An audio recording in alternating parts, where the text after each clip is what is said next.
Hey, Eric. Hey, Chris. Did you know that you can go to patreon.com Yes. /retroam to support this podcast? Yep. Okay. Have you been there before? Well, I've been there, and there's people supporting us, and we appreciate that. So you, other people who aren't supporting us, you could do it too, or just subscribe, like, all that kind of Chris, stuff. you're going down a hole, man. Get out. Oh, yeah. Would you like to hear some hot sounds that we've recorded? Yeah.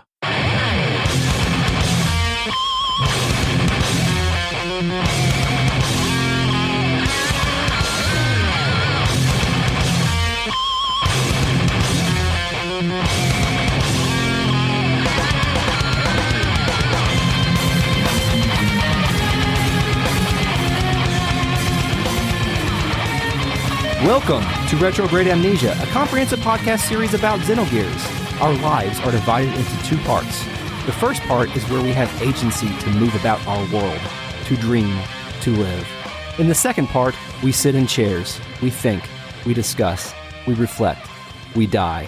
Tonight, we live. Tomorrow, we sit in chairs, waiting to die. Eric, are you ready to live one last time? Ready to die. B.I.G. No, we don't die till next week. Oh, okay. Yes. Or next month. Soon, maybe. My name is Chris. Welcome to the podcast, Eric. Welcome to the podcast, Chris. Hey, we are here at the next section of the video game. We're going to talk about a secret chapter tonight, a secret chapter title. I like how I'm nodding along like you're telling me this. Yes. Yeah, Yeah, I'm explaining this to you because you don't know anything about this video game, Eric. Shevat's Move. The game? Are we going to play it? The game? We already played the game. This is the part where we discuss the game to each other, and hopefully other people enjoy our discussion of the game. No, the game. Were you making a Triple H reference there? No, were you trying to trick me with the Oh, titles? the game. Yeah, the game. Okay, so this is called... Was that genuine confusion? Yeah, no, well, before I came over, I just watched a sequence of Triple H throw Jimmy Fallon through a desk. So, like, it was on my mind. Off to a roaring start here. Yeah. So is Shevat's move actually called repugnant, trash, or disgusting? Whoa. Repugnant, trash, disgusting. I'm going to go with... Well, I really want to go with trash, but I think I want to go with disgusting. It is disgusting. You know why I thought about that? Did you just put your headphones on? No, I was just checking something. Don't acknowledge me when I put my headphones on. I'm just checking to make sure. What is it, like a recording. thinking cap? What are you doing? No, Eric. I was gonna say disgusting, or I said disgusting because that's how that last line in Evangelion, end of Evangelion, is translated. Oh yeah, isn't that after he in the hospital bed? Spoilers. No. Well, when she's in the bed, doesn't he? No, that's a different line. Okay. I'm talking about the end. Spoilers for Evangelion. I'm talking about when he tries to choke her out. Oh, at the okay, end of sure, yeah. Okay, yeah. Okay. So anyway, However you want to get mad at yourself and self-deprecate your existence. Sure. Shevat's Move is the name of the title in the, not really in the game, but it's in the data of the game. They were going to use this, but there's no save point here, so we were kind of just in the middle of cutscenes. It's really convenient if you want to do a podcast about this video game. It is. It helps us out. It helps us, clearly delineate where we're at. And where we're at now is in Shevat with our queen. We could recap about what happened on the last episode of this podcast, but we don't have to because Citan is in the middle of apologizing for everything. Yes. He is explaining his secret mission. Is this the first time Citan said he's sorry about something and been sincere? Wow. Great question. And been sincere? Yeah. I remember he said, "I'm sorry, it is in my nature" to Fei at that one point when Fei was... That is not an apology. Yeah, that was more him being a badass, right? Yeah. So, not sure. So yeah, he apologizes. He says he was acting on Emperor Cain's directions and said Cain wanted to know if Fei would be a threat to the world or not. He goes on to say the contact, that is what the Emperor calls Fei. Yeah. And that's not the first time we've heard the term the contact. Are you sure about that? I said it's not the first time. That's what I'm saying. Are you sure it's not? Have you Yeah, because remember it was in the hologram room, and then it was mentioned, I think, by the... It was his game data. Yeah, by the Gazel Ministry, perhaps mentioned it when they were talking to Fei. And what's our read on... And has Krellian talked about the contact? He's talked about the antitype. I don't know if he's talked about the contact or not. I'm not sure. I believe that the contact has some sort of ascendant ability at this point in time, something that is contrary to the Gazel Ministry's ultimate goal, because they have been evaluating on whether or not he would be a problem, and at one point I think that they were like, fuck it, he's a problem, let's destroy Kislev. Right. But that didn't quite work out, and they're still kind of nervous about that. Does only Citan speak here? Is it just him and everybody in that Shevat throne room? Yeah. Is Zephyr? Yeah, that's pretty much it.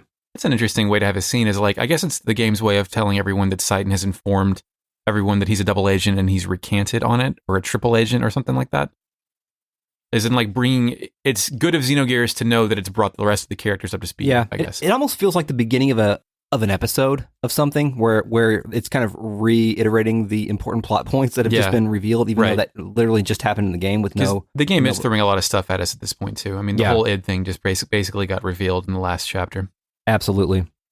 Then we have to go somewhere real quick. Could this be our last trip to the JPEG room? I think so, but is this supposed to be after this sequence, or is this something a little bit in the past, before Citan apologized? Like, I know it's presented sequentially, but do you get the impression that it took place before his Shevat apology? I did get that impression, but I think I'm just reading it that way because that's the way I began to read these scenes towards the beginning of the game. Because I was like, there's no way he could be here, but then we kind of surmised that he probably has some sort of psychic link here. So it's actually really hard to say, but he was just talking about how he had been talking to Cain, or at least he referenced Cain. So perhaps this is Citan reflecting upon things that had transpired during the whole Solaris bit. Because at the time of Jesse and Citan destroying the fourth gate, Citan was still concerned about needing to go talk to the Emperor at that point in time, I believe. Yeah. But this appears to be Citan delivering his final report. Yes, Cain says, "This is your conclusion?" ? And Citan says, "Yes, Your Majesty. This is the answer that I chose myself." You believe him? I don't know. I believe him, but I don't know if he means for his own path, for what he must do, or as a response to Cain's assignment. Cain then introduces a new term to us. Yeah. How do you think you pronounce this term? Manager. Menagerie? He says something about managers. I thought you were fucking with me. Fuck off. Have we gotten to the manager part yet? Well, that's my next note. I'm not entirely sure what your next note is. I have Cain discussing I'm getting the pronunciation real quick. Shout out, by the way, to our friend and patron, Pat Holloman, who told me how to pronounce this. Annabelle? Yeah, well, I kind of read it as Annabelle. Initializing fakenet. Anonelb. He pointed out that it's pronounced Aenerba. Aenerba. It is a mistranslation of a German word meaning, according to the Xenogears wiki, it means ancient heritage. And according to Pat, it basically means like the holy chosen one. I have ancestral heritage. How did you say that's pronounced? Anerba. So that's how your dad pronounces Airbnb. Anerba. Yes, thank you. Great work. According to a prophecy at some point in time, it is can we go ahead and extrapolate the term real quick? Go for it, yeah. Because I think it's going to help us understand the game a little bit. According to the Xenogears wiki, it is a fully awakened contact, whom, according to the prophecy, is a man of God who will lead the people born of this world to a new land. So it's like when Jesus knows he's Jesus? Yeah. The wiki also says... that happens, doesn't it? I'm not sure. Yeah, probably. We need to look that up. Maybe. Or did Jesus always know he was Jesus? I don't think he was online. I mean, you can't be an intelligent child, right? Yeah, that's like if true. Jesus can't just speak a full command of Aramaic when he's 3 years old, right? And most of the stories of Jesus didn't start occurring until he was in his, lower adulthood. Right. So, anyway, also according to the Xenogears wiki, the word is used interchangeably as a noun and an adjective, both meaning that the thing, I can't say it, is a contact that will save humanity, but also meaning a contact can be that thing. So, like we just said, my extrapolation here is it's Jesus, it's the Christ. Yeah. And we had previously wondered if Fei was a Christic character based on the Gnostic extrapolation of the anima and the animus, or the Christ and the Sophia metaphor that we talked about, I don't know, 6 months ago in the timeline of this podcast. And if we're talking about ascending here, then we're not, I think we're talking about, especially if we're reading this as a Gnostic story, we're not talking about ascending to this god that the Solarians want to revive, but we are talking about ascending beyond. Yeah, literally leaving. Yes, getting up through there, getting loose. And we can say that because we know that the Gazel want to revive God, and they see Fei as the enemy. So that God that Fei has perhaps the potential to ascend to is definitely not the same God that the Gazel Ministry wants to revive, because they are at sort of a point to where they want to remove Fei from their scenario. So that's I think where this is heading. Monotheism is not on the menu, especially when there could be multiple gods that are in fact not God. Exactly. This is when you get to the manager's line. Yes. Yes. Citan says, yes, humans have the potential. Managers are no longer needed. So Karen can't exist here. Karen with an E or Karen with an I? Well, Karen who wants to see the manager. Oh, okay. Not Karen's wife. Not Karen's Faye's mother. No. Okay. I was making a reference to the internet. Oh, yes. Thank you, Internet. The Karen meme. Yes. Are managers just the overlords from Childhood's End? Is that the thing here? That's what I think so. Yeah. Like, I read manager as someone who is trying to keep humans on track to their preordained destiny, or whatever humans are on this planet. Yeah. Right? Like, trying to, like, group the collective consciousness and the reincarnated fools, like, keep them on the right track until they can meet their purpose. Yeah, absolutely. Which suggests that maybe Cain's purpose isn't necessarily the same as the Gazels, which is our first hint of that right here. Or at some point he's decided that he's like, okay, I'm going to leave it up. I'm going to leave it up to you, Citan. I'm going to leave it up to Team Fei. I want to say after 10,000 years, you start getting bored. You're like, yeah, let's take the whole course of history to what you want to do. Citan, you decide. Yeah. I'm tired of listening to this shit from these 8 assholes in this machine. You pick out what we're going to do. Yeah. I can see that definitely being a weird passive-aggressive bored with existence thing happening. That's what I'd do. So yeah, I mean the whole manager concept, right? The manager concept, is that ripped straight from Childhood's End? Like that's exactly where it comes from, because the overlords in Childhood's End were trying to get humanity to its ascendant state, kind of, and that's kind of what they were fast tracking them. Yeah, and that's exactly what the Solarians are doing with nanotech and harvesting them. I don't want to say exactly, because the overseers necessarily, they came down and they're like, put the fucking nukes away. You guys are going to fuck this shit up. Everybody's going to die. Whereas Solaris kind of instigates conflict and war in the people and almost encourages them to kill themselves. Whereas the overseers are what they do ultimately leads to humanity's destruction, but they're kind of peaceful about it. Yeah, that's true. Like they kind of let humanity die off and create gladiator sports. So at some point, Citan tells Cain the contact is not our enemy, and then Cain leaves it up to Citan to atone for his crime. Yeah, like what does that mean?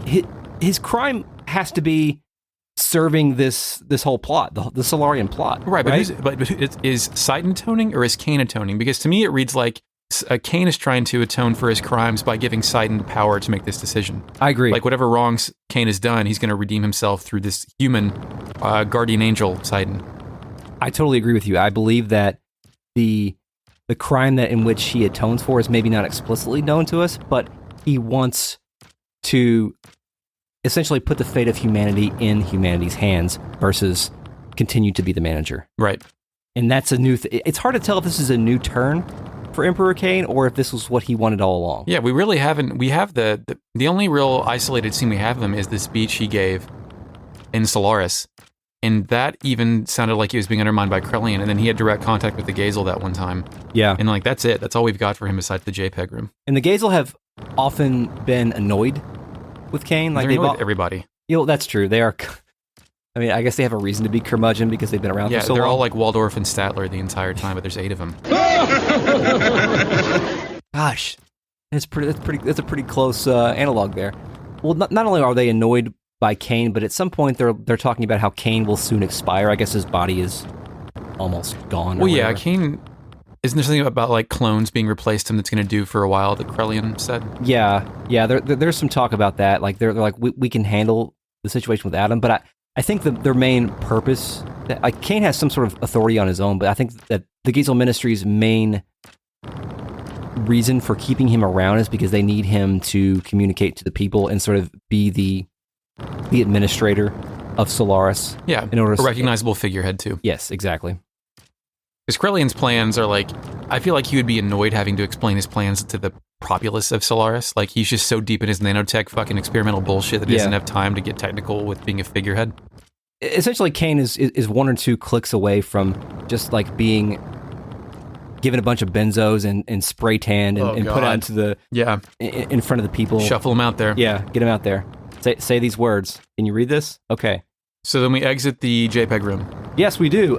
Did you notice the difference in how we exit the room versus how we exited in the past? It didn't just fade out? The sort of JPEGs start swirling even like a spiral, closer. Yeah. They spiral, encircling the area of Citan and Cain as if it feels like there's a finality here. Yeah, like this is the last time we're going to be here. It's hard to tell if it's like a tornado or a tunnel or a path. You know, it seems like there's been some sort of resolution. So the drugs Citan usually does to astral project in here, he mixed them with some downers this time to make it hit different. Perhaps. So yes, we're back to the Yggdrasil. We are hanging out with Citan, Sigurd, and Jesse, correct? Yeah, Citan says Airbnb again. Untitled. Yes. And references it as the long-awaited man of God who will take people born in this world with him to a new horizon.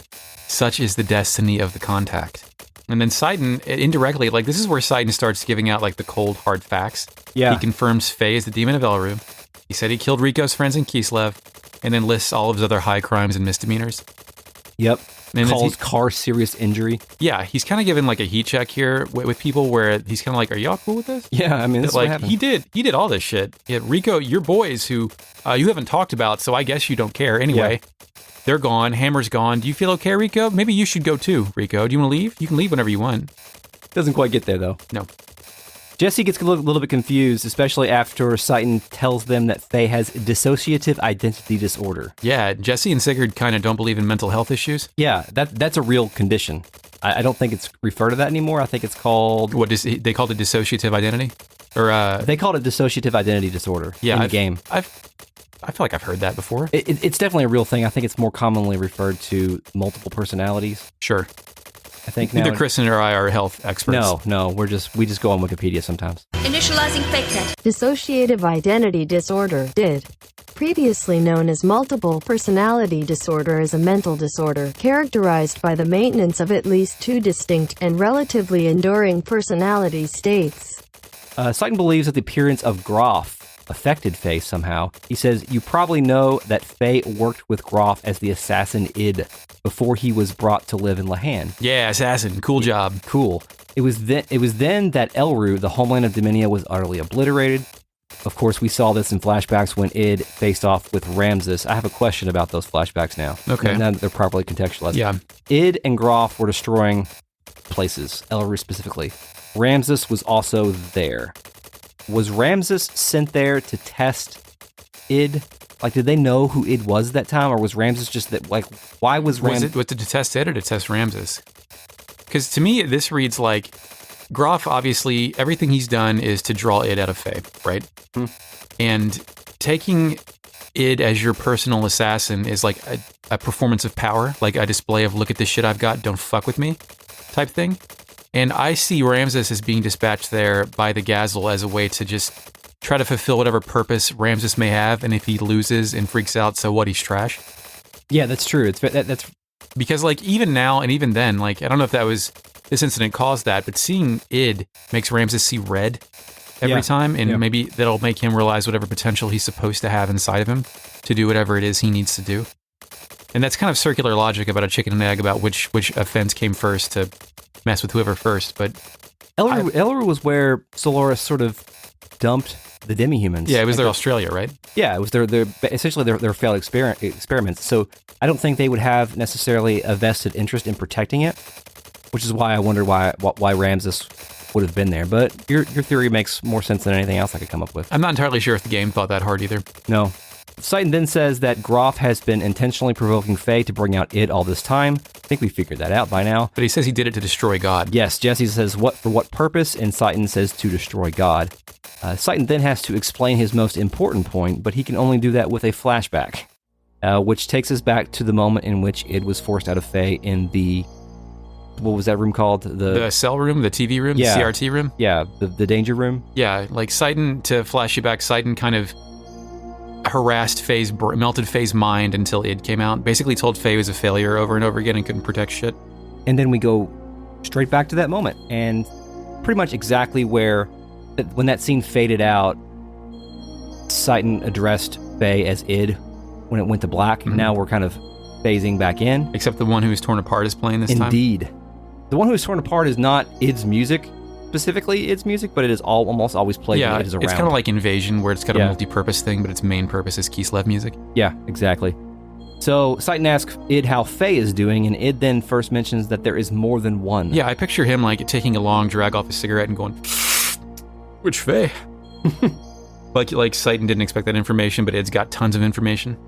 Id says Fei has no memory of Id when he is awake, he being Id, because Fei is asleep. And then a cool quote, he says, "He is my subordinate." Yeah. Which again, I think we've sort of learned this in the past based on the last couple of conversations, but it's becoming very clear that Id is the primary He's the driver. He's the primary existence Yeah. here. Fei is simply something else that exists within id. I also think it's interesting, he says, the one you call Fei is asleep, establishing that, it reinforces your point that Fei is not the main, and then second, that Fei is a relatively new creation that came out of almost nowhere. Like, whatever you call Fei, whatever that is, yeah, he's asleep. Yeah, exactly. And that's one of his next lines is that man forcibly created his personality.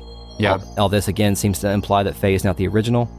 And then it says Fei is a tenant in the room of cowardice. We learn that the present Fei was born when Cain sealed up Fei within. Yeah, he says, Citan says that man, but then it says our father, Cain, implying that Cain is, it's kind of a complicated person, but that it recognizes Cain also as his father. So it existed, and maybe this goes back to that anime dream thing we saw. Yeah. Shortly after Citan and Fei were captured by they were in the Ave transport. And you mean the last time we saw anime? Yeah, probably, yeah. Last time we saw anime. That, to refresh your memory, I think there were 3 characters. It was Id, Grahf, and Cain. And I think Cain's line was like, "I'll never let you have him if it kills me," or something of that nature. I'll never let you have him. Even if it kills me. And that must have been the moment in which Cain sealed up id and created this new Fei personality. Question, like, what kind of fucking superpowers does Cain have? Right? I wonder how he did that, bottled him up, if he had some Doc Brown stuff going on where he did some experiment that bound him away, or if he's a really good talker. Wise Man we know has got some skill, right? Like, he successfully contained id. We saw him contain id back in his poems, so maybe he's got some tactics. I'm some sure father genetic tactics. I'm sure it has something to do with chi manipulation, which I guess is simply just ether manipulation here. Yeah. He's probably got some excessive power. He's tapped in. He is indeed. Citan talks about how he is extremely intrigued to be able to talk to a real schizophrenic. Yeah, this is science experiment time for Citan again. He kind of reverts back to his former... Yeah, it's like, come on, dude, don't say this shit out loud. Yeah, he is scholarly intrigued by being able to talk to a real schizophrenic. Of course you are. Just like he was scholarly intrigued to kill the red rum. Yeah, like when I picture Citan as a kid with the magnifying glass burning up slugs or some shit going, yes, very good, they're crispy, but they're still alive. Indeed. So it actually says he likes Citan, which I kind of like. He's like, you know what, you're okay. Yeah. You're okay. Curious minds. He says, I like you, Citan, but he is insignificant. After all, he is just a failure. A coward like him does not deserve to be Fei's existence. A pathetic one who has always fled from reality. Yeah. That must be the other one? The other Fei? What do you mean, the coward? Well, that's our first hint of the coward, because he's talking about how a specific version of Fei flees from reality, but I don't think that is the version of Fei that we know. We have Fei, it's manifested by him refusing to fight for other people, not wanting to do violence, trying to walk away from Weltall, all that stuff. I don't know if the manifestation is Fei trying to do good or his personality trying to avoid conflict that could draw out id. Yeah. He says, a coward who refuses to live. He should have been erased. But he continues to exist. Why won't he disappear? Damn it, it makes my skin crawl just being in the same body as him. Which is some grade A shit talking. Yeah, he's definitely hard talking right there. Yeah. Like trying to be some macho bullshit. I have no weaknesses. It's not manly to fear or regret anything. Always look forward, never look back. Then Citan is able to extract an important point out of id. Mm-hmm. He says, you do not have complete control over Fei, do you? And it agrees with this and says Fei is waking up. And then he says, her existence makes Fei resistant, which her has to be Ellie, right? Right. We already know she's special, so she's probably the... Yeah, Ellie or Choo-Choo. Well, yeah, it could be Choo-Choo. Choo-Choo has not had the opportunity to hump Fei's leg in quite some time, so perhaps. It seems like he knows that he needs to destroy Ellie in order to gain complete control. Citan doesn't quite understand this point. At least he pretends that he doesn't understand what's going on at this point in time. It says that he could bust out of this thing if he wanted to, but then Citan calls his bluff and says he doesn't have complete control over Fei. Yep. Doesn't he? This isn't written down, but doesn't he go on to say that he could use his power to bust out, but then he'd be juiced and then it wouldn't do any good? Yeah, sort of. His final line is, but when the time comes, just take it as it comes. Reality and death. I'll eventually get to you. Then he says, be seeing ya. Yeah. Be seeing ya is a terrific line. Yeah, it's the John Wick greeting. Oh, cool. Right. And that's the end of that scene. Yeah, and then we go back to Shevat. we're getting more information about Fei, and now we get some more information about other things going on. The first piece of information is Tears of the Stars, Hearts of the People. Oh, thank you. Great. Citan is still trying to explain this whole id concept to everyone. And it's a rough explanation to these simpletons. Yeah, and at this point, I wonder what Choo-Choo and Rico are thinking about at this point in time. Choo-Choo's thinking about fucking. Yes. Rico's probably still busted up about the whole hammer, this guy that I'm responsible for, is responsible for Ellie's mom dying at least. Yeah, that's true. Good thing we'll never see him again, and he just scurried off, living with Vince. Exactly. Then Citan comes up with a weird metaphor that I don't understand. He says, oh yeah, in computer terms, it is like constructing a mock personality on top of the compatible portion of the OS. That is the reason that Fei has no memory of his past. And I say to you, Citan, I think we get it without your metaphor by now, dude. Yeah, to me, that was like the localization team's on one. Yeah, a little bit. Because I can see everyone looking around going like, what's an OS? Yeah. Yeah, it's true. Like, most of these people are from, with the exception of probably Ellie, most of these people are not privy to using computers. Even though they're all good hackers by now. Everyone busted into Ethos and got a training course, and they watched Hackers with Angelina Jolie and Johnny Lee Miller. Sure. Okay. Then, Citan reiterates the key point and says that Fei did not exist prior to when Cain sealed up id, which again makes me wonder what kind of superpower Cain has that allows him to do stuff like that. I'm sure we'll never learn. Yes, we will never learn. It might be in a book somewhere. Who knows? I don't even think it's in that book. He says he has an underdeveloped personality forged by living in Lahan and studying the reactions of people here. So his limited existence makes it to where he is unable to properly cope. Yeah, with emotional situations. Yeah, which makes a lot of sense. That's all of us though too. But yeah, it does make a lot of sense. For Fei. There's those people you've seen that were living in the woods or who's had like really bad parents who didn't teach them how to speak until they were like 13, and it really fucks with their development. Yeah, and we've seen a lot of strange moments with Fei in terms of his ability to cope. Yeah. In fact, I'll give him credit for coping with Lahan pretty well, but like there's been some minor events throughout this game where he says kind of off things. He's a little off. He's a little. You can tell that. I don't know if it was a weakness in the writing or a part of his character where he tends to it's like he compartmentalizes trauma and then puts it in a box and then incinerates the box. Yeah. And like barely ever references the past trauma. Yeah. I do that too. Yeah, it's a super healthy way to live. Yeah. So they kind of make sense that Fei was this dumb guy without a proper human development, and just kind of like, I compare him to like a man about town who kind of bops around the hand with everyone coming out, and then like, they just love the purity of his innocence. Yeah. And like how he has no sin under his belt at the moment and just wants to maybe have sex with Alice. Yeah. Then we get to the part where we learn about the third personality that id calls the coward. Mm-hmm. And I think this is the first time that it's specifically capitalized. Yeah. It says that Fei only comes out when he's in an emotionally weak state. Or that it only comes out when Fei is in an emotionally weak state, which buddy me too. That's when my id comes out. So, literally with the coward, I think that is he referring to the laughing no-eyes child? Could be. To this point, I thought that the laughing no-eyes child was id, but maybe not. Maybe not. So, do you want to hear about the coward?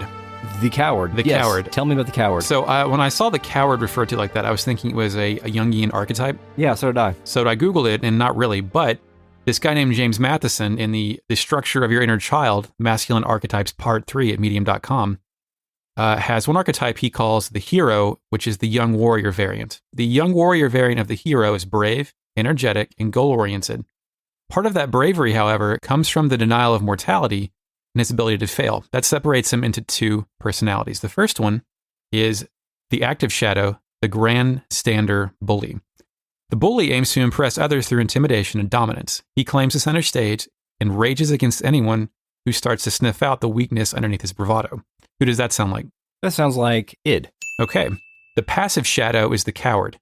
The coward feels the same inner weakness as the bully, but is not actively trying to cover it up.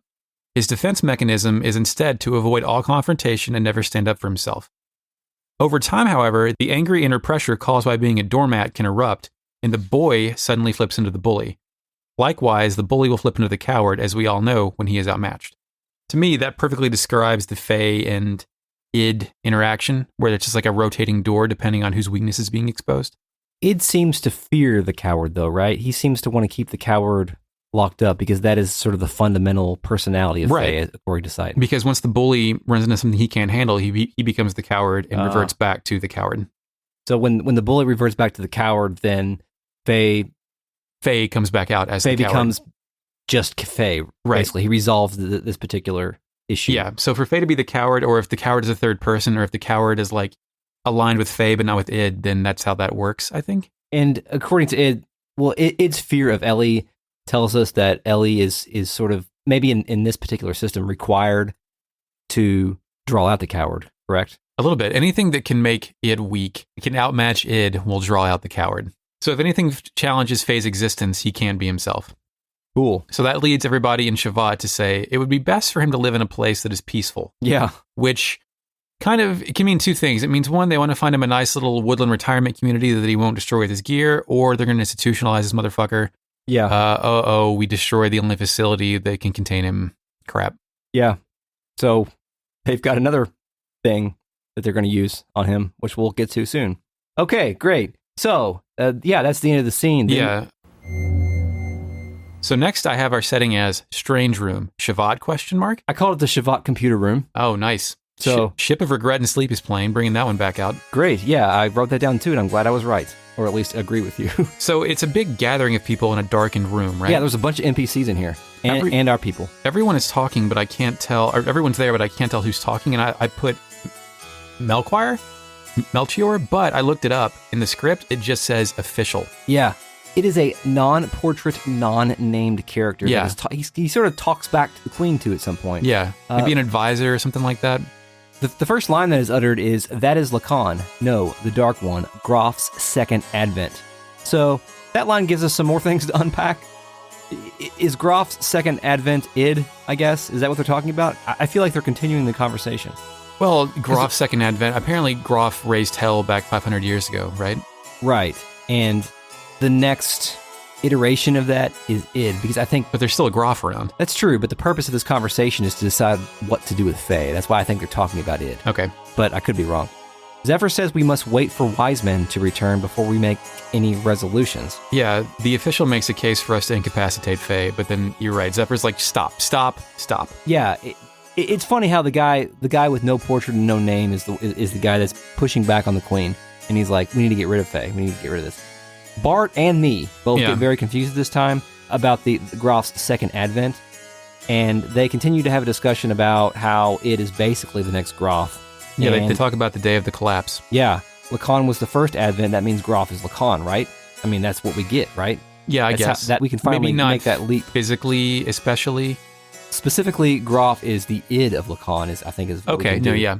So I can grab that. With id being the second advent of Grahf, that means there has to be some sort of parallel. So Grahf is an id, and who can have an id? Oh, people with the same sprite as Fei, I guess. Yeah. So let's go with that, Lacan. We can say this. He said, the official tells us that Grahf manipulated the Diabolos into destroying the world. The power within id is far too similar to Grahf's. Exactly.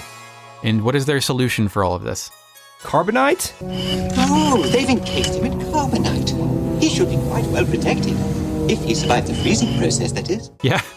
Their solution is to freeze Fei in carbonite, which, as I understand it, is a pretty close translation of what was originally published in Japanese. It wasn't just localization, pulling another Star Wars reference out here. Yeah, we've seen some... I mean, I haven't really read a lot of the things in this game as the localization having a Star Wars reference. I just think that Star Wars references or Star Wars influences have, permeated science fiction in general across the world. There was that dark period in the late 80s, early 90s where it wasn't this giant, massive machine, and it was only, it wasn't obscure, but it was definitely some shit that happened 20 years ago. Yeah, that's true. Like, there weren't new toys. Like, Shadows of the Empire and for 64, I think, was like the first big push toward another mass market presence outside of books. Yeah, that's true. But Dark Forces, all those Second Comings, I guess Super Nintendo games. The people making this game, though, are I would surmise most of them are in their between 20 and 40. Yeah, so that's the right age for that at that point. So they want to freeze Fei because they fear id. They fear id because they know what happened with Grahf, and what Grahf did was bring about the days of collapse, which was the Diablos thing. We still don't really know what the Diablos thing is yet, do we? We just know that something came, and that's when Queen Zephyr and Ronnie and everybody had to get together. I've been reading a lot of Perfect Works recently, so I'm not sure where my memories of that are blending in with the game at this point. I'm pretty sure we don't know what the Diablos is at this point because we don't know anything about where the Diablos comes from. So yeah, everyone is on team. Yeah, this is fucked. Put Fei in carbonite, except one person's like, "Hey y'all, who objects to Fei Freeze plan. Come on, Chris, you got this. It's Ellie. It's Ellie. It's Ellie. So, despite her objection, they schedule a carbon freezing for tomorrow, and the lights shut out. Like, this is all a play. And I would love to see Xenogears adapted as like a 4-room play. Oh, well, where there's like idiots pushing set pieces out in between like darkness and stuff like that. I mean, think about a guy in a chair sitting for the entire second half of the play. It'd be wonderful. So, after that, do you have anything else for the Shevat official room? This was the moment in which Rico realized that Id was the one that killed his friends in the sewers. Mm-hmm. So I thought that was interesting that Rico was like, no one explicitly told Rico that that's what happened, but it was like, Rico was like, oh, he's the one who did it. And I didn't know that the game ever explicitly told us that. Like, told us that Id was the one who killed Rico's dudes. So is Rico here is he premised here on an entire lie? Like, is there any reason for Rico to stick around anymore? No, not really. Remember, he just wants to hang out with us. He liked Bart, remember? Well, and Fei kind of more or less saved his life out in that desert. Yeah. So yeah, Shevat's move, it was to do that carbon freezing. Yeah. That's the move. That's the move. That's the plan. We did it. The chess piece has been moved. I guess we're going to lose our main character for a while, maybe, Eric. Yeah, we might break some ties, Chris. Who knows? Let's save our data. So this new chapter is called Broken Ties. But Chris, what is the real title? The real title... Is it Lost Bonds, Fellowship Revoked, or The End of the Pact? Ooh, wow. I want to go with Fellowship Revoked. You're wrong. It's Lost Bonds. Lost Bonds. That's pretty good. Fellowship Revoked is really good. That could be another AOL password. Did you make that up yourself? Yeah, of course. Congrats. Thank you. You're great at this. I fooled you again. By the way, at the time we are recording this, the first one of these games was released to our patrons. Oh, yeah? In episode 21, I think. Mm-hmm. And it was received with rave reviews. At least we got one comment about how great of an idea it is. Excellent. Cool. So, well, guess what? You've already listened to 20 more of those. yeah, so anyway. So now we're in Shevat jail, which you would know exists if you had been there earlier in the game. We're in the Shevat jail. Hey. We're in Shevat jail. Faraway Promise is playing. Yes, it is playing. It's been a while since we've heard Faraway Promise. I think I don't know if since the boat? Might have been on that floating ship. The dry, crumbly conversation. Is Faraway Promise the Ellie and Fei Alone music? We also heard it during Rico's flashback. I don't know why I remember that, but we did. Cool. Primarily the Ellie and Fei Alone music. Do you remember that we've been to these Shevat cages before? If we properly explored Shevat? It's optional. If you ever visit a jail in an RPG and you're not in jail, guess what? You're going to jail at some point. Someone is, yeah. Someone is going to be in jail. So Ellie is there visiting Fei, who's in a goddamn bird cage. Yes. And I think the greatest thing here is that Fei has already been told everything. He's like, yeah, by the way, I'm the second advent of Grahf. It's me. And Ellie's in denial about Fei doing all this stuff, but he's like, oh, yeah, no, they're totally right. This is, this is fucked up. And this is where we are explicitly told that Grahf is Lacan, or at least Grahf used to be Lacan. Right. Fei says, Grahf called me the one who would destroy God. In a way, I can understand what he means now. And with all this talk about Solaris reviving God, why haven't we thought about, like, the one who kills God being a good thing? Because Solaris is the one who wants to revive God. The bad guys want God. So, Fei, turn that frown upside down. Do this. Let's go. Let's kill it. I just had a thought about Rico. Yeah? Rico's not in this situation, but I was just thinking about how they link Lacan to Grahf and also being Fei. And remember, have you seen Dogma? Yes. When Chris Rock is explaining to The Last Zion that Jesus was not only a black man, but also that Linda Fiorentino is the descendant, and about she's the inheritance of Christ's blood and whatnot. And then Jay of Jay and Silent Bob fame, all he gets from that, he goes, "Are you saying she's part black?" You are the great grandniece of Jesus Christ. So that would make Bethany part black? So what I picture in this is Rico absorbing all that and then going, so Grahf looks the same as Fei? Like, get the exact same, like pulling the wrong, possibly true fact from that. Yeah. But it's as we'll learn later, it's more complicated than that. Anyway, sorry for that tangent. Ellie wants to escape. Dude, no, she doesn't want to escape. She wants to escape and go to a place where no wars exist. Oh. You idyllic millennial. I don't think that there are any of those. No. Millennials aren't idyllic. About going to a place where no wars can exist? Are we? Do you want to go to a place where no wars exist? I sure do. I mean, I do, but I want to go there. I know that's not really a thing. But it could be. Could be. Okay, fine.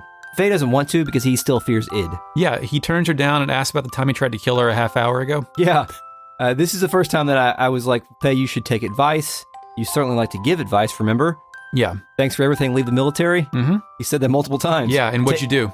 You stayed in the military for a little bit. Yeah, so maybe, Fei, you should take her advice this time. It's weird. This is kind of maybe a chauvinistic thing, but Fei is only right when he's talking to Ellie. Like, yeah. Like, can you? I mean, every now and then when you go with your gut, you're right, and sometimes you can get on a streak, right? Yeah, I guess so. But imagine like learning that your boy here is 3 years old and he knows about the world more than you do. That's true. Ellie comforts Fei by telling him, and she's like, well, at least you didn't kill me. Yeah.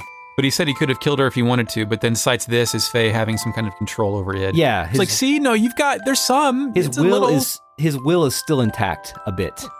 Then Ellie is she's about to do that thing where she's like, I love you, but she says it's lonely to be by yourself instead. Yeah. Of that. And then we get anime kinda. What, when she says she would still be by his side if he freaked out and killed more people? Yeah. Yeah, that's rational. Anime? Sort of. Oh wait, does it? I thought you were being metaphorical. You mean literally being anime? Isn't there like 1 or 2 frames of anime? There's an anime still, like a still of anime, not like pure anime. It is. It's not pure anime. It doesn't have It's anime. So the scene is. Oh, I've got a note. You're right. Anime. Ellie figure with face and shadow reaches out with one hand, and red light is reflected out of her pendant. Yeah, it's. I don't know if this is supposed to invoke one of those earlier cutscenes, like in the dreams in the forest and stuff like that. What if she's repeating history?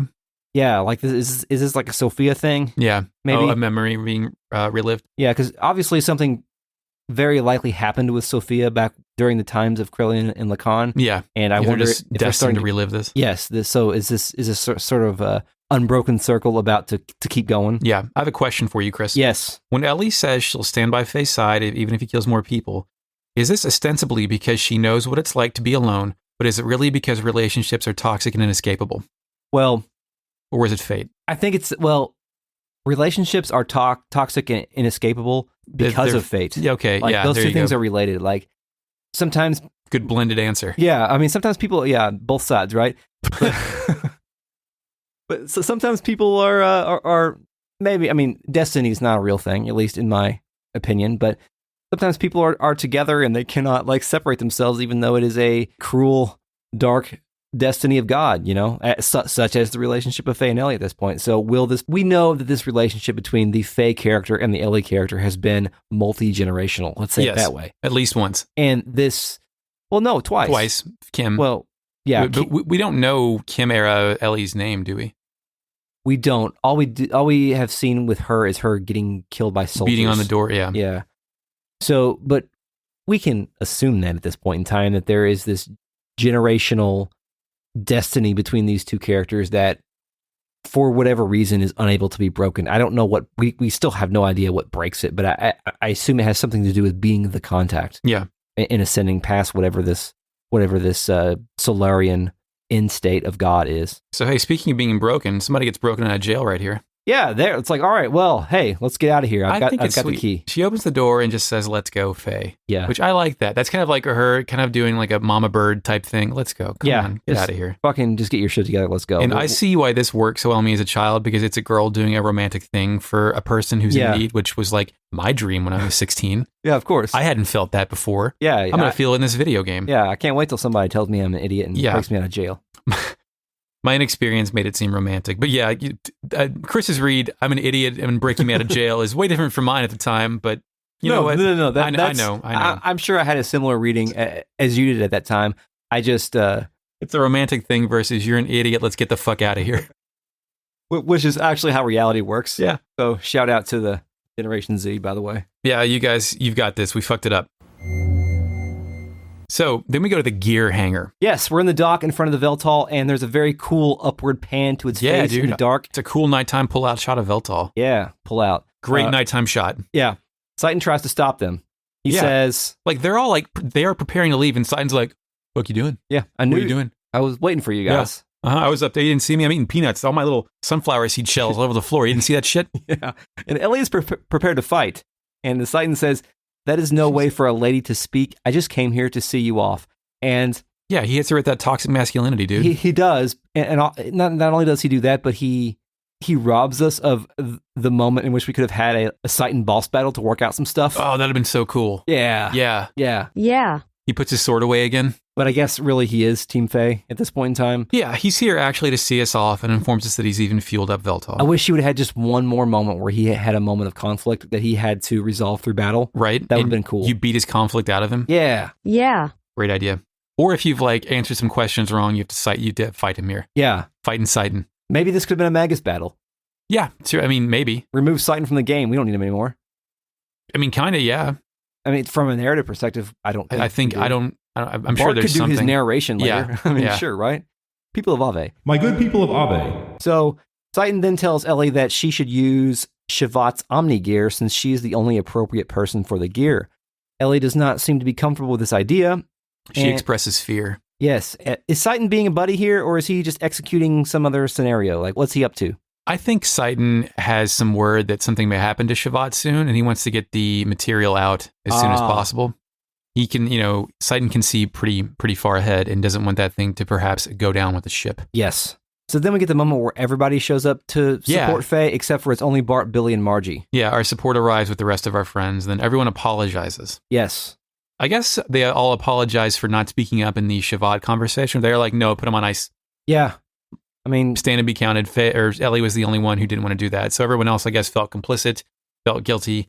They're here to apologize on Fei's secret exit. Technically, we have our team. Everybody who resides at the Yggdrasil has more military power than Shevat at this point. I don't understand. I think so. Yeah, I'm not sure why they didn't override that. Maybe it's power suggestion stuff where there's some guy in an official camp you haven't seen before, and he's like, "I've got a good idea," and you're like, "Yeah, that sounds like a great solution. Let's do that. This is dangerous." Yes. Then we're out. We're out of here. And as we leave, Emeralda shows up and is sad. Yeah. Everyone apologizes. I mean, we're literally out. Fei and Ellie leave. Yes. You're right. Emeralda missed the send-off. She's something about Kim not being there anymore. The ties are broken. That's right. So then where do we go? Then it's Gazel time, Gazel time. Here you go.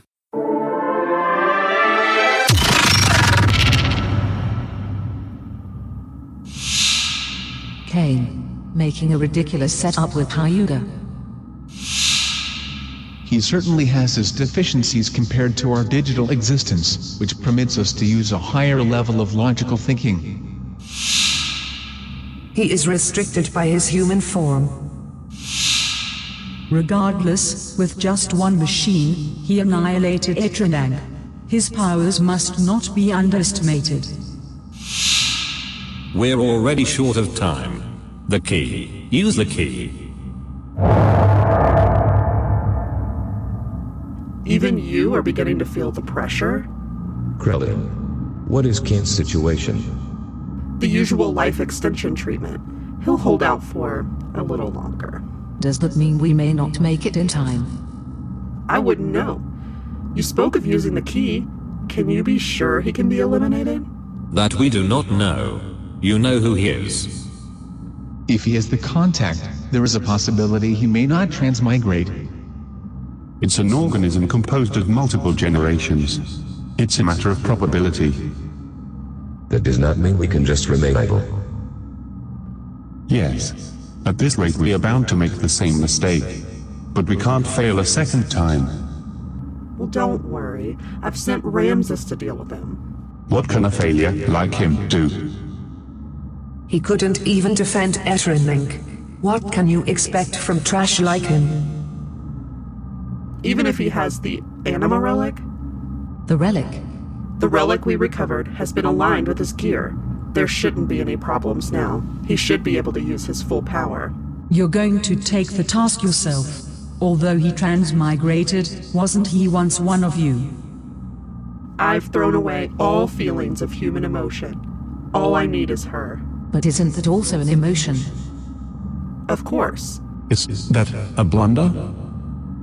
You are irritating. Do you wish to cease your existence? Fine. We shall leave it at that.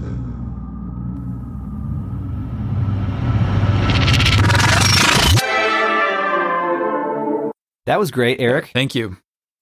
So let's unpack it a little bit. I've got some notes on it, a lot of notes. essentially the big theme early on in this conversation is they're pissed because of all this Cain and Citan stuff. Yeah, I don't think they're happy with the result of Cain and Citan's conversation, especially since like Citan, in addition to Cain, was like also in league with them, because their last conversation, Citan was in it. Yes, Citan was talking to them. Yes, they utter a line, which I say whenever I meet somebody who says they don't go on the internet very much. They say, he certainly has his deficiencies compared to our digitized existence. Yes, their digitized existence permits a higher level of logical thinking. Yes, that's like being on Twitter. Yeah, the logic lords are the absolute worst. They can talk themselves into anything through facts and logic. Yes, I've looked up all of the logical fallacies on Wikipedia. I will now use them in this argument to tell you that feminism is bad. That's what they do. Sometimes.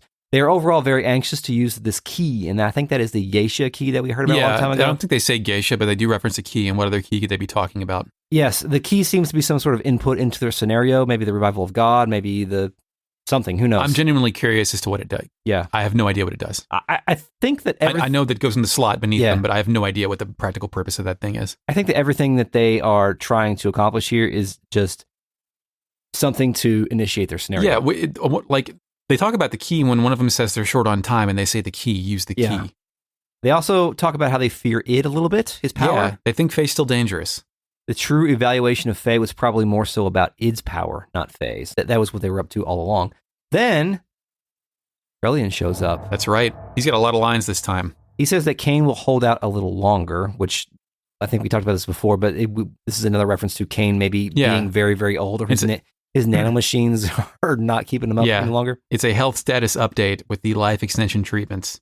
Yes. But then one of them implies their existence is tied to Cain's, and they're worried he won't, quote, make it in time.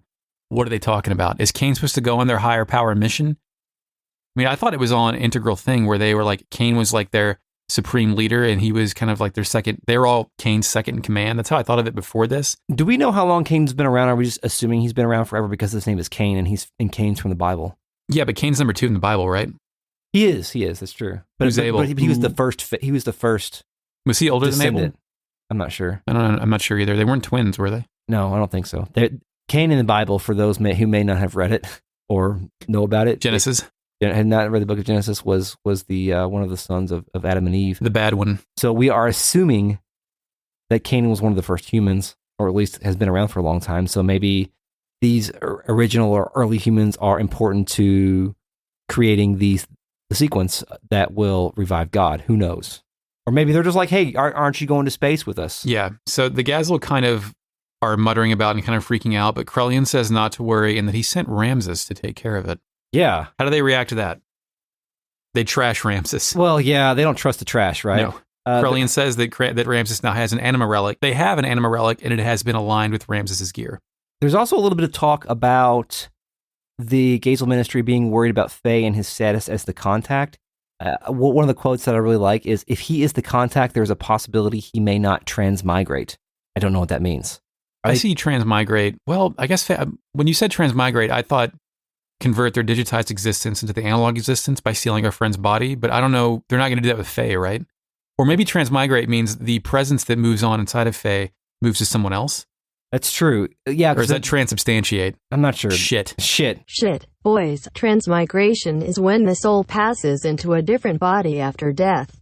The next line is, it's an organism composed of multiple generations. It's a matter of possibility. So I think your latter point is correct, where transmigrating means moving from generation to generation. But then consciousness. Yes. As opposed to a physical body. This consciousness of the contact, which... Right, not memories, but a consciousness. Yeah, the contact appears to be so important to the system that revolves around Xenogears that it cannot be contained to just one person. It has to move from generation to generation because of whatever power that is driving it.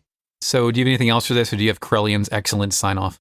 Yeah, I have the Gazel Ministry going on to talk a little bit about the bigger picture, and one of the lines I really like there too is that you're going to take on the task yourself. Although he transmigrated, wasn't he once one of you? Talking about Lacan, because they're addressing Aurelian, saying, wasn't he once one of you? So that gives us another hint or even an explanation that the concept of transmigration has to do with the moving of the contact from body to body, generation to generation. Well, with one of you, I think he meant one of Aurelian's friends from back in the time when they were all aligned. Exactly. Because Ronnie didn't move on, Renee didn't move on, Sophia moved on, Lacan moved on, would Krellian have moved on? Like, who's important in this scenario? I don't think Krellian moved on because I think we know Krellian. Well, yeah, no, he's in the same. I'm saying, would he have done gotcha. that? Like, right? Like, why were only Sophia and Lacan chosen to be? Gotcha. Like, are they the only people capable of doing this? Yes. So yeah, go on with Krellian's ending. If Cain died, would he do that? Like, why are they so worried about preserving this physical body? Seems like it has to be the contact and perhaps the. I mean, obviously we know the antitype. Antitype of the contact. Has to be that. Yeah. Okay. So then Krellian says, "You are irritating.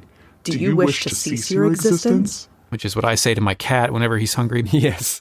Is that after he says, "I've thrown away all feelings of human emotion. All I need is her"? That's kind of a deliberately contradictory line, by the way. Yeah. How so? Oh, I've thrown all away human emotion, but I need this lady. Oh, gotcha. Neither. Yeah. I think he says that in response to the ministry talking about, like, wasn't Lacan one of your boys? He's like, I don't need that motherfucker, but I do need her. Right. That's probably the literal truth, but I'd like to, when villains admit they have no weakness and then admit the weakness in the same sentence where they say they have no weaknesses, I think that's a good kind of dramatic irony type thing. Is that setting up Krellian to be this guy who went through this fall because of a love of a woman, or is it literally he just needs her because she has special properties? I think it could go either way at this point. Yeah. I want to say he believes it's for the latter, but that means it is almost always for the former. Yeah. And he was with Sophia at one point in time. Like, he was acquainted with her, we think. Or I guess we probably can surmise that from that one or two flashbacks that we saw. If that's true, if they're setting up Krellian as this guy who just wants to do all these things to get close to a woman that didn't like him to begin with, that's why I'd live for 500 years. Yeah, that's a weird. The lady spurs you once, you have to go after her, man. It's an unfortunate way to set up the character. That, I mean, Krellian is a super complex character, but I would hate for that to be his only reason for existing this long, and his only reason for executing all this stuff, because whatever he's doing is not necessarily aligned with what the Gazel's doing. Like, he doesn't seem like he necessarily needs them much longer. Does he have any other flaws you can think of? Or does that have to be his undoing? It might be. It's the only thing they're setting up. Yeah, that's true. Interesting. So then we go to the cockpit. Yeah, the Ramsus cockpit. So this is presented really interesting. It's presented as he's in the cockpit in the present, but the dialogue going past the screen is from flashbacks. It's a framing device. Yeah. So there's noises as he's flying through. There's like a background air, like Star Trek background, like idle noise. Yeah. And then in the flashback, Krellian orders Ramsus to bring Ellie to him, which Ramsus thinks is ridiculous. At some point, Krellian tells Ramsus his gear has been upgraded and cites poor gear performance as the reason Fei has owned him so many times. Yeah. Which is like, no, buddy, it wasn't your abilities, it was your gear. We gave you the best. Well, it was the best gear we had, but we made it better for you. Ramsus, it wasn't you, it was your dick. And you got you the pills, buddy. Yeah. He says, do it or you're trash, which sounds like a threat. And then he says, Miang says she believes, or no, in this same flashback, Miang says she believes in Ramsus no matter what the others say. And whenever someone tells you ... no matter what they say, that truly means everyone is saying it. It means everyone is saying it, and I don't think Miang believes that either. No, of course not. Miang definitely has a purpose for, well, I guess Miang is sort of on the same side of Krellian now, where she also needs Ellie as well. Yeah, they're in some endgame scenarios. Yes. Ramsus concludes that Fei didn't bootstrap his way to the top, and he deserves punishment, because that's how Ramsus got to the top. Yeah, he's your uncle. So then we get to the present, and Ramsus says, out loud, I'm not trash, I'm not worthless. So he's still, like, bent up on this inferiority complex that he didn't quite solve through getting his ass kicked in Solaris as recently as yesterday. Are we feeling sorry for Ramsus? I kind of am. A little bit. He's still trying to kill our main protagonist, but this guy's been beaten down so much. It's kind of like, have you ever seen a dog that's been abused? Like, they're not in good places. No. No, man. Go to more shelters. Okay. They're fun. Don't. Or do whatever, So Ramsus approaches, like, I think it flashes over to Fei and Ellie, right? Yeah, Ellie is in the cockpit with Fei in the Weltall, and Ellie says readings say that there's an Omnigear in pursuit. Yeah. And how does the radar, how does the science work here? Do Omnigears give off certain sort of particles they can detect? Do we know that, or am I just guessing? Maybe it's physical size. Well, no, Sibden's about the same size. Well, does she say Omnigear? Because in my notes I have she says the perfect gear because it's not like Bart's. She first says Omnigear, and then after that she says you think it's the perfect gear.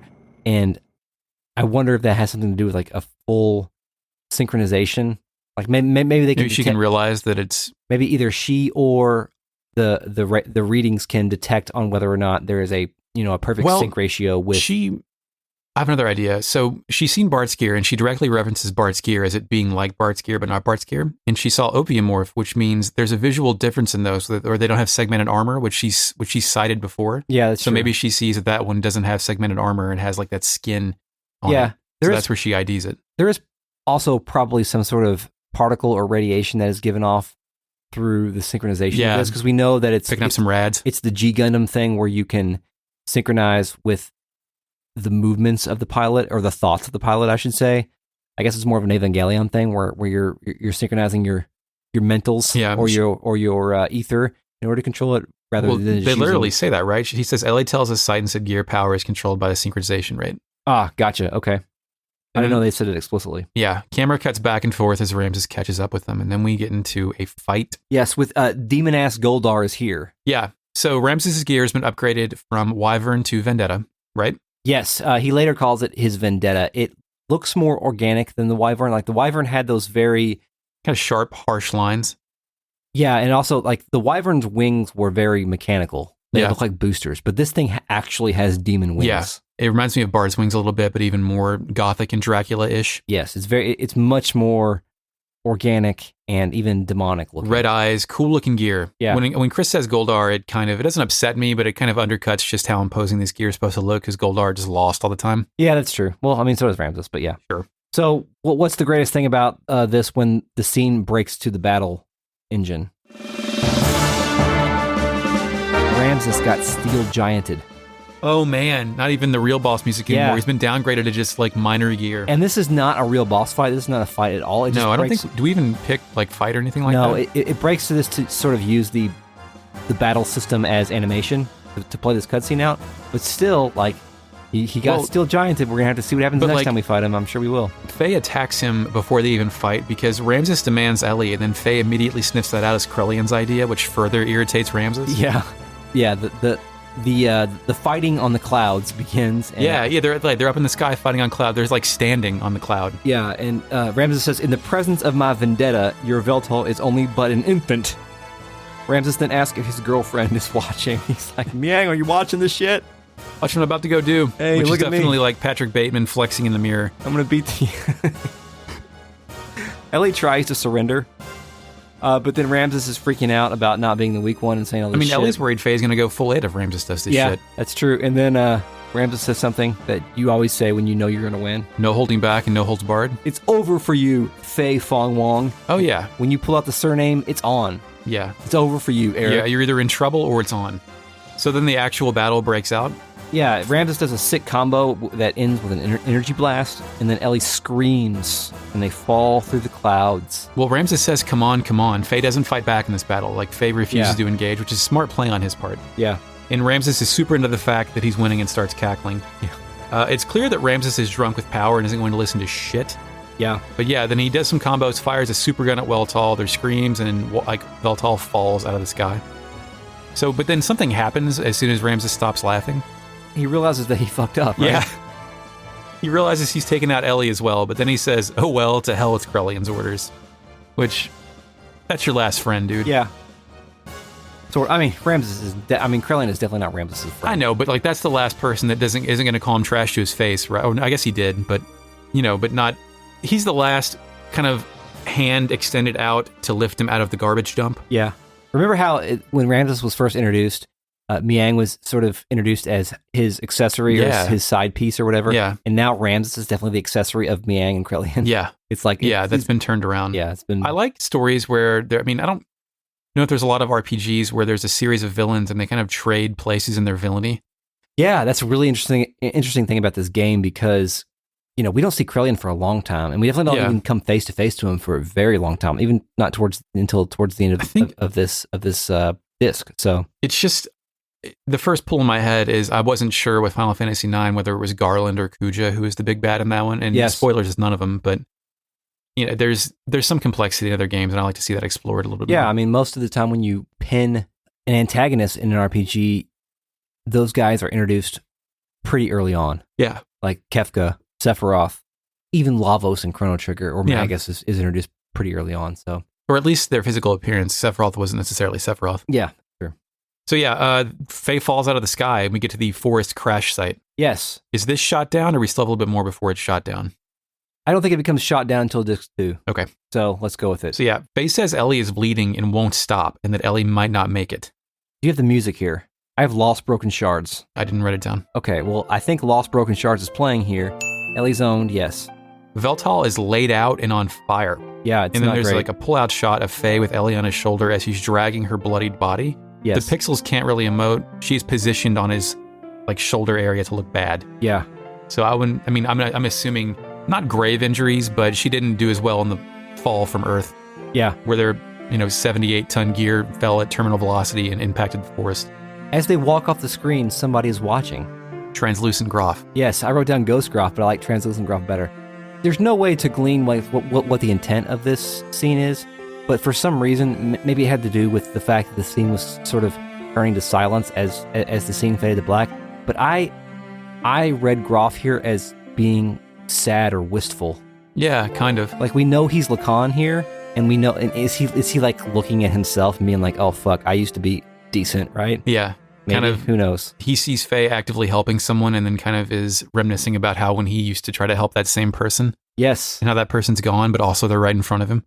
Yeah, it's weird. And it seems like we still have a lot to play out with the dynamic between Grahf, his past, and how it's going to relate to whatever his end goal is. Because we kind of have an idea of what the Solaris skull is. We know Krellian's probably not totally aligned with that. He's probably working towards something maybe more high-minded, perhaps.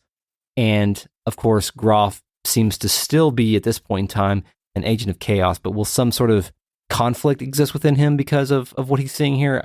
Who knows? But that's just the way I kind of saw that scene. You know how, like, I think you've referenced this scene before, but towards the end of Return of the Jedi, when, like, Darth Vader is having his moment when he's trying to decide whether to help Luke or not, and you don't see Darth Vader's face, you only see his mask. His mask looking. And yet somehow those scenes are shot to the point to where like there is some emotion being conveyed. Yeah, there. You can get emotion out of his black visage. I think it has something to do with like the way the camera is kind of like sort of zooming in and more closely you framing also see his the face. Reflection of it in his eyes. Exactly. And I feel like, I don't know if that was the intent, but the way I read this particular scene was like Grahf kind of doing the same thing. Egregious oversight. In that last episode, when I talked about it, I referred to the Emperor as executioner multiple times. So you did? Yeah. There was no way to fix that when I was editing, so I just rolled with it. Cool. So that's you all. Bastard. That's it. Does it like it offered me to save, and I did that, and then turned off the PS1? Does it prompt disc 2 right after that? Yep. Cool. That is disc 2. That's the end of disc 1. We did it. We made it. We're over with. We're done with this. We did disc 1. We did disc 1, and now we're going to do disc 2. It's going to take a while, probably, maybe. Who knows? We'll find out. So that's it for today, right? I think so. Thank you, Eric. Thanks, Chris. Thank you, listeners, patrons, all of you people. Thank you for your support and for listening to our podcast for 39 episodes or whatever it is now. Stay tuned for some outtakes because we had a rough start, or I had a rough start. Follow us on Twitter at RetroAmnesiaPod. Email us stuff and things and whatnots at retrogradeamnesiapodcast@gmail.com. Visit us and support us on Patreon at patreon.com/retroam. Thank you, Mark. Shepard. For the intro track. And Eric, until next time. Yes, we will kill God. And now you may insert disc 2.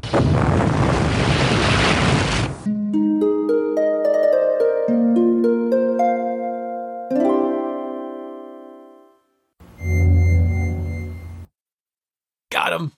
Got him. Got him. Bag him. Lock him up. Lock him up. Shut him down. Get this shit over with. Open up shop. I need a break. You okay? Supposed to what? No. The headphone thing's fucking with me. No, I'm sorry. It's like, what are you doing? I'm just nervous about the audio getting all fucked up, but it's okay. fine. All right. It's fine. I'm just checking it periodically. In can outmatch Wid. We'll try. In can out. What's up, Wid? The first line I think is that that is Lacan. Mm-hmm. No, the target. Having a rough night, Eric. Yeah, it's rusty. I think so. That's the final solution. Do you have anything else for the final solution? You can't say that. You can't say final solution yet. What's the final solution? That's the extermination of the Jews. Oh, that's not what I was referring to. All right. If you keep that in here, make sure you reference that. Make sure you leave that part in here where I didn't know what I was talking about. That's where I have this chapter ending. Oh, do you? Okay. I think so, because the next chapter is called Broken Ties, and guess who's breaking ties? Well, or if you want to keep going, I mean, we're doing both of them tonight. Yeah, so it doesn't whatever. matter. I was just gonna say, like, Shevat's move is the decision that they make in the next scene. Oh, okay. Well, then we'll keep going, Chris. I believe so. Before we get to Shevat jail. Yeah. And what Grahf did was bring about the days of collapse, which it seems as if this has been sort of a cross-generational relationship. Is Jesus the original cross-general? Oh, fuck. I thought this was going to be a good episode, too, by the way.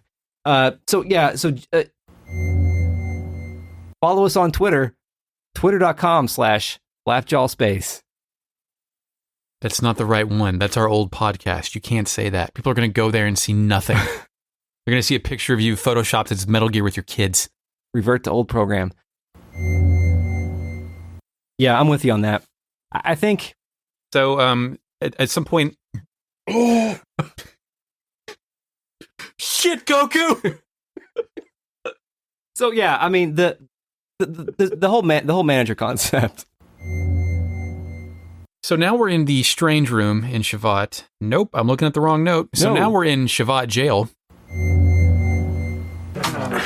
I didn't finish them. Oh, we're recording this. Cool. Great. And now the Retrograde Amnesia Theater presents 7 minutes and 45 seconds of Chris talking to his twin 4-year-olds about Super Smash Brothers. Well, I can't hear you. Well, you don't have headphones on. How if I had headphones? You do? Yeah. Well, maybe one day. Now tell me about your favorite Smash Brothers character. Because he can do belly flops. Who is it? Bowser. He can do belly flops? How do you do belly flops? I don't know how. What buttons do you press? I don't beat. In what direction? And where the characters are. Oh, like over? Over and B? I think so. Yeah, you just... No, that's my running move, I think. Oh, what's your favorite Smash move that he has? He only has one Smash move. No, he's got 3. No, he doesn't. Yeah, he does. You you don't have one that you always do. What's the one that you always do? The kick move? Yeah, the double where he kicks with both feet. Yeah, and it always beats guys. It does. It knocks them out pretty good. When I charge it up really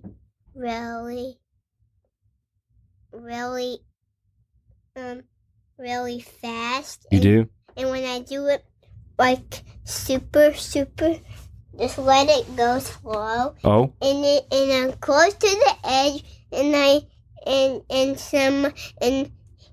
somebody is next to me, and I use my smash move. It always beats them. It does? Sometimes it beats them when I shoot them inside. When I use the spinning move. Oh, really? You may tell you how to do that. Yeah. B and over. B and over? Yeah. The spinning move? I think it's B and up. No, it's B and over. Okay, if you say so. I think. I can't remember everything. I'm going to skip to my next one. I'm going to skip the Pac-Man. Okay, well, you gotta get closer so we can hear you. Oh, you can't hear me? I can hear you, but not great. Okay, I'll just skip. Is this better? Yeah, be careful. Don't fall off the edge there. Okay, I'm holding on to the table. Okay. What are you... What other character? I can think of another character that you really like that's really big and has a hammer. King Dedede. Yeah, what do you like about him? No, I was going to tell you about Pac-Man. Pac-Man? But I didn't say him. Oh, I haven't seen you play with Pac-Man in a while. No, I never play with Pac-Man. You don't? I don't play with him much. You just like him? No, I don't like him, but I haven't tried him out yet. Oh, what about... Can you hear me? Yeah, I wish you'd get a little closer and stand up, but you're okay. Okay, but I'll just stand up. All right, bud. Actually, I'll just sit down. Okay. Why is that on the Why is that on the floor? What? The TV. The monitor? Yeah. Computer monitor? Because I was trying to rearrange things in here. Oh. Is that okay with you? Yeah. Okay, good. Can we talk about different stuff instead of Smash Brothers? What do you want to talk about? Want to talk about school? No, I want to talk about Fire Emblem. You want to talk about Fire Emblem? Yeah, you have to tell me about it. Oh, you think? Do you know anything about it? No. You know some of the characters. Yeah. Which characters do you like from there? You don't know? I can remember. You can't remember? Remember. Remember. Okay. Well, I like Fire Emblem. It's one of my favorite games. Okay. Okay. And what's the character? All the characters. Well, there's like 40 characters in those games. But the characters in Smash Brothers are, which ones do you like from Smash Brothers? Byleth? You like Byleth? No, I don't. You don't? Did you get mad when they announced Byleth to come out for Smash Brothers? No, I didn't get mad. Why not? Because I wanted them to come out. Oh, okay. And it was a battle right when it came out. It was what? A battle. Oh, yeah, it was, wasn't it? Yeah, we were two against you. You were? Yeah. Oh, how do you remember that? I can't. I don't know. Oh, okay. Well, what else? What other? Can you remember that? No, you guys remember stuff better than I do these days. Yeah, I can remember when the first time, all the Smash Brother guys, the first Smash guys came out. You did? Hey, Avery. Hey. You want to talk with us? Yeah. Okay. Okay. Go stand next to Griffin. Okay.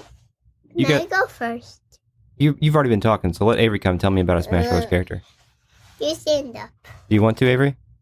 I want to sit on the chair. Oh, this kind of wobbly because you can go like watch Avery. Did you finish your box, Avery? Yeah. Yeah. Watch. Hey, Griffin, go up there with Mom and see if you can finish your Valentine box. I don't want to yet. I don't want to. Okay. You got to. You got to because you got to take it to school this week. Whose is this? That microphone? Yeah. Oh, it's both me and Eric's. We got it, so we can share it. And then I'm gonna come back down. Okay, we'll be done by then, but okay. Hey, Avery. Hi. What's your favorite Smash Bros. Character that you've been playing with a lot? Greninja. Greninja? Oh, I thought you were gonna say Kirby. You've been playing with Kirby a lot? Yeah. What can you do with Kirby? You can suck people up. You can suck people up? Yep. And what does that do? It makes Kirby get the other person's power. It does? This one. Just one power? What's your favorite Kirby power to take?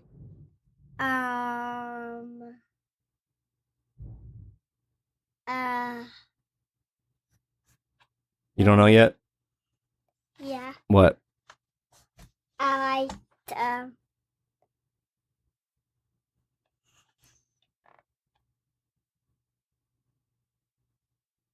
squid power. Oh, the squid power, what does that do? Does that do ink bombs? I haven't tried that out yet. Oh, how do you know what's your favorite then? You just really want to try that one out? Uh-huh. Oh, you want me to be one of the Inkling kids next time we play so you can try it out? Yeah. Okay. What'd you finish doing upstairs?